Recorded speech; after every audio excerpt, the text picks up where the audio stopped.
முழுசா கேளுங்கம்மா. நானும் இந்த பொண்ணை பார்த்து என் அம்மா கிட்ட எல்லா விஷயத்தையும் சொல்லுங்கன்னு சொன்னேன். ஆனா இவன் ஏதாவது பண்ணிருவானோன்னு பயந்து உண்மையை சொல்ல மாட்டேன்னு மறுத்து இங்க இருந்து போயிட்டாங்கம்மா.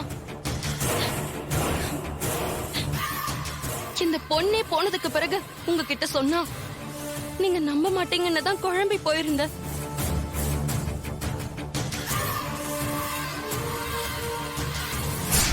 அத்தை, அவங்க சொல்றதெல்லாம் உண்மைதான். அவனுக்கு பயந்துதான் இங்க இருந்து போயிருக்காங்க. நான் கார்ல வந்துட்டு இருந்தப்போ இவங்க ரோட்ல நடந்து வந்துட்டு இருந்தாங்க. திடீர்னு மயக்கம் போட்டு விழுந்துட்டாங்க. நான் தான் இவங்களை ஹாஸ்பிட்டல் தூக்கிட்டு போய் அட்மிட் பண்ணேன்.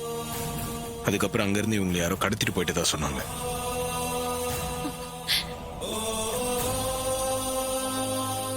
இப்படியோ ஒரு வழியா இவங்களை தேடி கண்டுபிடிச்சு இங்க கூட்டிட்டு வந்துட்டேன்.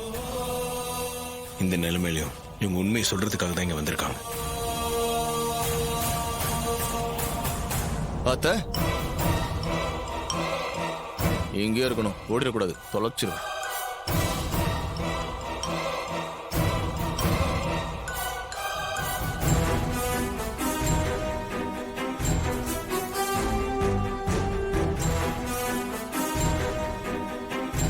அத்தை, இவன் மட்டும் இல்ல, இவனோட அப்பா அம்மான்னு சொல்லிட்டு வந்தாங்கல்ல, அவங்கள ஃப்ராடுங்க தான்.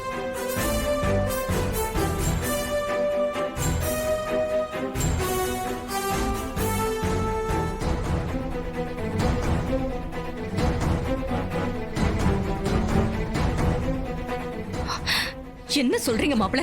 எனக்கு தலையே சுத்துது. இவங்க 2 பேரும் இவனோட அப்பா அம்மாவே கிடையாது. இவங்கெல்லாம் பணத்துக்காக திருட்டு வேலை செய்யறவங்க. ஒரே குடும்பம் மாதிரி நம்ம கிட்ட நடிச்சிருக்காங்க.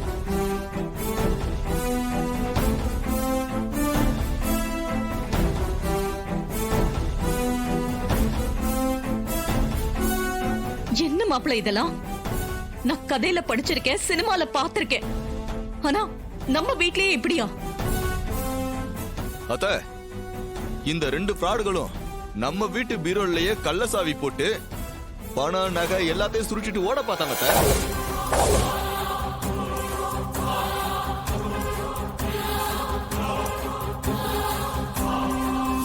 அப்புறம் சகல சொல்லிதான் இவங்களை கையும் காலமா புடிச்சு இங்க கொண்டு வந்திருக்கேன். அவங்க அடிச்ச பண நகை தான் இந்த பேக்ல இருக்கு.